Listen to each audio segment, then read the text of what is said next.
Bismillahirrahmanirrahim. Assalamualaikum warahmatullahi wabarakatuh. Baik, pada kali ini untuk materi tarikh akan membahas tentang Daulah Umayyah. Topik pembahasan kontribusi dan kemajuan yang dicapai pada masa Daulah Umayyah yang berkuasa pada 41 sampai 132 Hijriah atau bertepatan dengan 661 sampai dengan 750 Masehi. Kontribusi dan kemajuan Daulah Umayyah setidaknya bisa dibagi dalam atau diklasifikasikan dalam 4 bidang. Pertama, pemerintahan. Kedua, pembangunan. Ketiga, pendidikan. Keempat, perluasan wilayah. Oke, bisa kita mulai saja pada bidang atau klasifikasi yang pertama, yaitu pemerintahan. Yang pertama, Damaskus menjadi pusat pemerintahan. Kenapa menjadikan Damaskus menjadi pusat pemerintahan? Karena pada masa sebelumnya pusat pemerintahan itu berada di Madinah, yaitu pada masa Rasulullah SAW dan Khalifah Ar-Rasyidin. Yang kedua, pembentukan Diwan Hijab ataupun pasukan pengaman Khalifah, bahasa sekarangnya Pas Pampres, Diwanul Khatam atau penulisan surat keluar, surat masuk, atau mungkin bisa juga disebut dengan sekretaris negara. Yang ketiga, Diwanul Barid, kantor pos, dan Sahibul Haraj, yaitu penarik pajak. Yang ketiga, bahasa Arab sebagai bahasa resmi negara. Yang keempat, penerbitan mata uang baru. Kemajuan pada poin ketiga dan poin 4 ini menjadi sangat signifikan atau sangat penting. Kenapa dikatakan sangat signifikan? Karena pada masa sebelumnya itu yang digunakan baik bahasa ataupun mata uang yang digunakan itu adalah mata uang yang berlaku di Romawi dan Persia. Tetapi ketika Daulah Umayyah mulai berdiri, maka semuanya dikembalikan, atau kalau bahasanya itu Arabisasi, di mana bahasa Arab kemudian menjadi bahasa resmi negara. Mata uang baru atau yang biasa disebut juga dengan uang dinar itu menjadi mata uang resmi yang digunakan di negara atau wilayah yang menjadi taklukan Daulah Umayyah atau yang menjadi kekuasaan Daulah Umayyah. Perbedaan mendasar antara uang Romawi atau Persia kemudian uang dinar adalah yang pertama bisa dari bentuknya, di mana di dalam uang dinar itu dimasukkan kalimat syahadat atau la ilaha illallah dengan menghilangkan tanda salib yang sebelumnya sudah ada di mata uang Romawi dan Persia. Yang kelima, sistem layanan pos. Agar tertata rapi, agar terdistribusi dengan rata, tidak semrawut, maka kemudian dibentuklah sistem, baik itu sistem dalam bentuk pelayanan ataupun dalam bentuk pendistribusian. Lanjut. Yang keenam, reformasi pemerintahan administratif.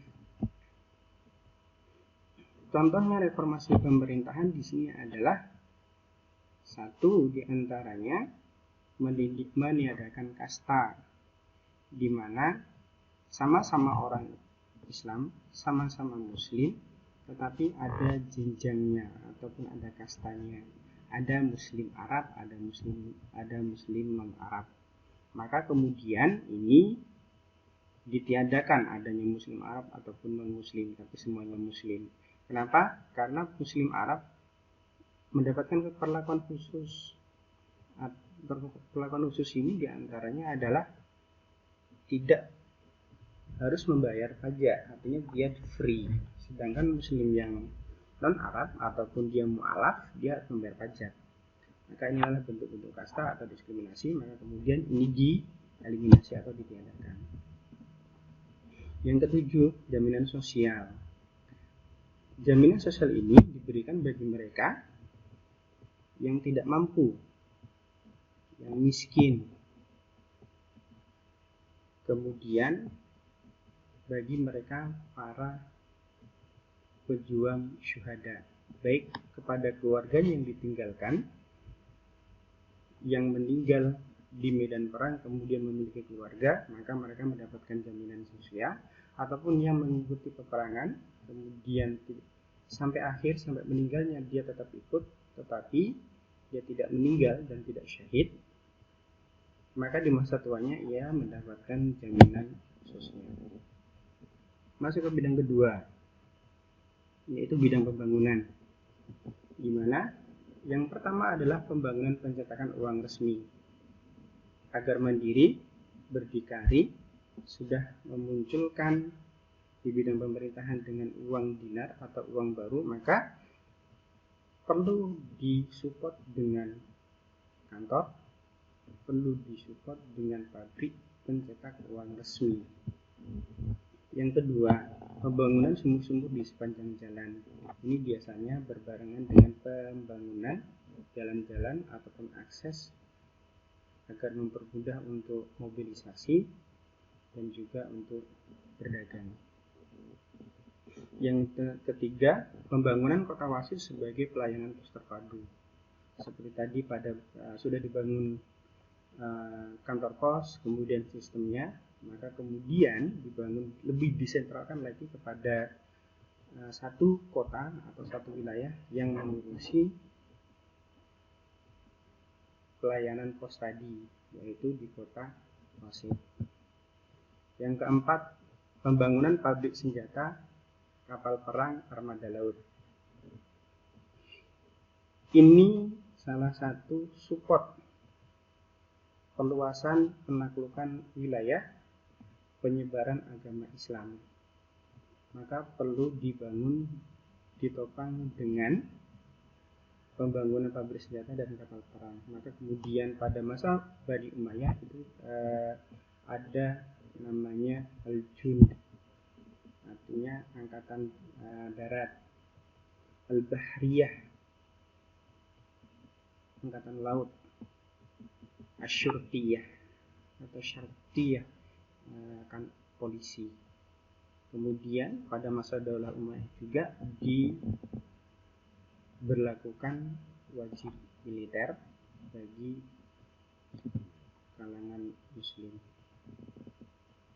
Yang kelima, ada pembangunan Qubatus Sahar atau Haram Asy-Syarif, atau biasa juga disebut dengan Dome of the Rock.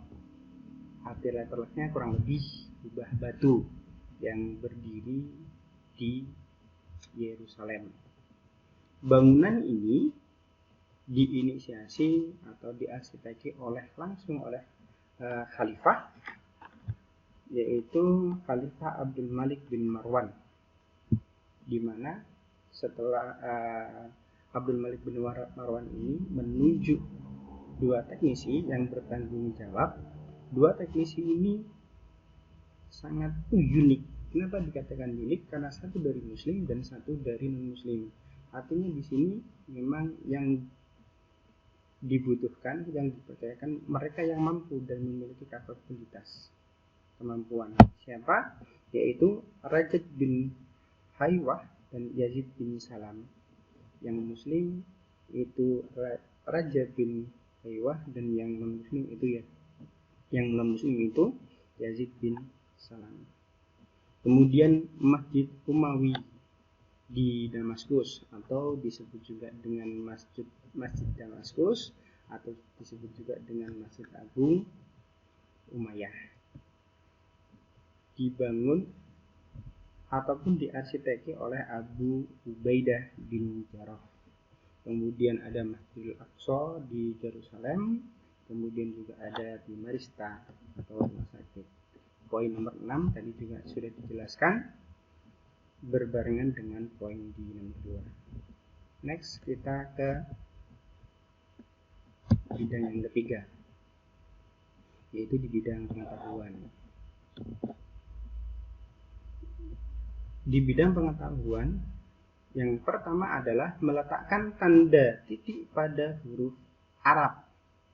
Jadi dulu pada masa-masa awal, pada masa Rasul, pada masa sahabat,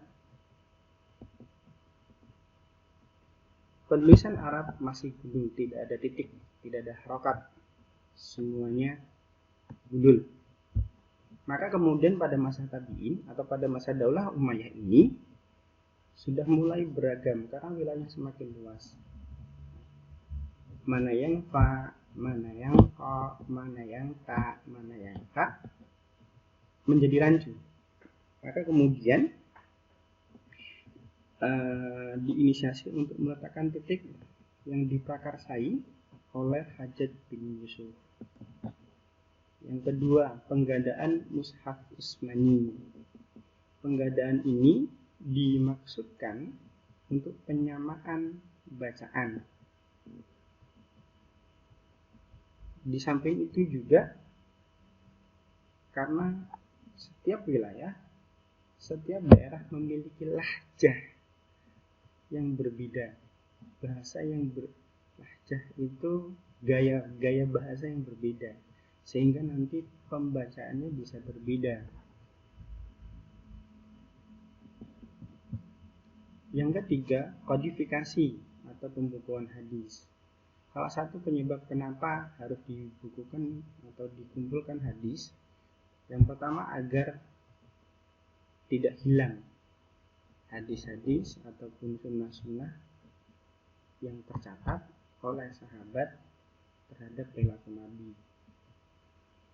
Kemudian yang kedua, karena sudah banyak yang para ahli hadis atau para hafal hadis itu yang meninggal. Kemudian yang ketiga, ketakutan akan lenyapnya hadis, hilangnya hadis berbarengan dengan meninggalnya para penghafal hadis. Yang keempat, ada ilmu agama dan ilmu umum. Ilmu agama ya seperti fikih, ilmu fikih, tafsir, ilmu tafsir, hadis, ilmu hadis. Kemudian yang kedua, ilmu umum itu ada arsitek, ada kedokteran, tetapi ini nanti akan dijelaskan pada materi selanjutnya. Terakhir, pada bidang perluasan wilayah. Pada bidang perluasan wilayah yang pertama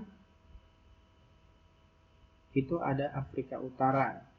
Ada Uqbah bin Nafi yang memimpin perluasan atau penyerangan ke Afrika Utara. Yang kedua ada perluasan wilayah ke daerah Aljazair dan Maroko yang dipimpin oleh Musa bin Nusair. Spanyol atau Eropa yang dulunya juga disebut dengan Andalusia yang dipimpin atau ditaklukkan oleh Farid bin Ziyad. Ada yang menarik, Spanyol adalah perluasan wilayah Islam atau wilayah Eropa pertama, dan yang memprakarsai memulai untuk perluasan ke Eropa itu ada 3 orang, ada 3 serangkai selain Farid bin Ziyad. Siapa yang kedua? Siapa yang dua tambah yang lainnya atau 2 tambahnya? Yaitu satu ada Tariq bin Malik dan yang kedua Musa bin Nusair. Jadi ada 3, yang pertama Tariq bin Ziyad sebagai pemprakarsa dan juga sebagai pemimpin bala bantuan, pemimpin pasukan. Kemudian yang kedua ada Tariq bin Malik dan yang ketiga Musa bin Nusair. Yang menarik adalah ketika Tariq bin Ziyad memimpin pasukannya untuk masuk ke Eropa, yaitu ke Spanyol untuk menaklukkan Spanyol, itu melalui jalur laut atau menggunakan bahriyah. Dan ketika sudah sampai di suatu gunung atau Gibraltar, sekarang biasa disebut dengan Gibraltar, dan kemudian lebih terkenal dengan Jabal Tariq, karena pertama kali Tariq bin Ziyad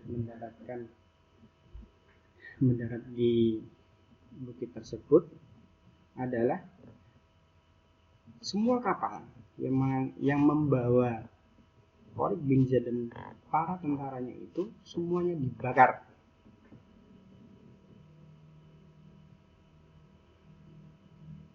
Tujuannya adalah membangun semangat, sikap optimisme untuk selalu maju ke depan.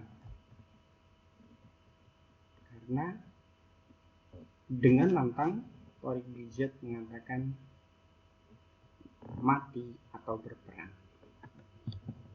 Kemudian yang keempat, wilayah timur ada Al-Hajjaj bin Yusuf yang dipimpin oleh Al-Hajjaj bin Yusuf. Selain empat itu apakah ada yang lain? Masih banyak. Tunis atau biasa disebut dengan Tunisia, kemudian ada Khorasan, kemudian ada Afghanistan, dan yang terakhir ada India. Mungkin ini sedikit materi tentang kontribusi dan kemajuan yang dicapai pada masa Daulah Umayyah. Terima kasih.